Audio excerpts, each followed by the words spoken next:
కొన్ని అనుకోకుండా సక్సెస్, కొన్ని కష్టపడితే వచ్చే సక్సెస్. ఇప్పుడు వైఎస్ఆర్ కాంగ్రెస్ పార్టీ ఓటమి పాలై 11 సీట్లకు పరిమితం అయ్యాక కింద క్యాడర్లో బోల్డ్ అంతమంది తెలుగుదేశంలో చేరాలను, జనసేనలో చేరాలను చూస్తున్నారు. బీజేపీ వైపు పెద్దగా చూడట్లేదు. ఎందుకంటే లోకల్ నాయకత్వాలు వీళ్ళైతే కనుక మాట వింటారు, అంటే వీళ్ళ దగ్గర అయితే పని చేయించుకోవచ్చు అన్నటువంటి ఫీలింగ్ ఉంది. వీళ్ళిద్దరే మెయిన్ రోల్ అన్నటువంటి ఫీలింగ్ ఉంది. అయితే అటు జనసేన చేర్చుకోవట్లేదు, ఇటు తెలుగుదేశం పార్టీ చేర్చుకోవట్లేదు. స్వయంగా చంద్రబాబు గారే క్లియర్గా చెప్పేశారు, ఎవరిని చేర్చుకోవద్దు అని పార్టీ శ్రేణులకి దిశానిర్దేశం చేశారు. అవసరాల కోసం ఇప్పుడు వస్తారు, అట్లాంటి వాళ్ళని పెట్టుకుని మనం చేయాల్సిన అవసరం ఏం లేదు. ఎందుకంటే 164 సీట్లు వచ్చినాయి. ఇప్పుడు 164 మంది వీళ్ళ వాళ్ళు ఉండగా మళ్ళీ వైసీపీ వాళ్ళని తెచ్చుకుని ఏం చేసుకోవాలి? ఎవడన్నా వచ్చేది ఎందుకు?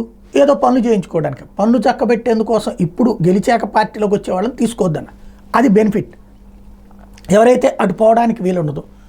రెండవది, అక్కడ స్థిరంగా వైఎస్ఆర్ కాంగ్రెస్ పార్టీ వైపే ఉండడానికి, ఇక జగన్నే నమ్ముకోవడానికి అన్నటువంటి కాన్సెప్టే ఉంటుంది. అది జగన్ కష్టపడి ఆ కార్యకర్తల్ని నిలబెట్టుకోవడం కంటే చంద్రబాబు గారి నిర్ణయం ఓ రకంగా జగన్కి ఫెచ్చింగ్ అవుతుంది.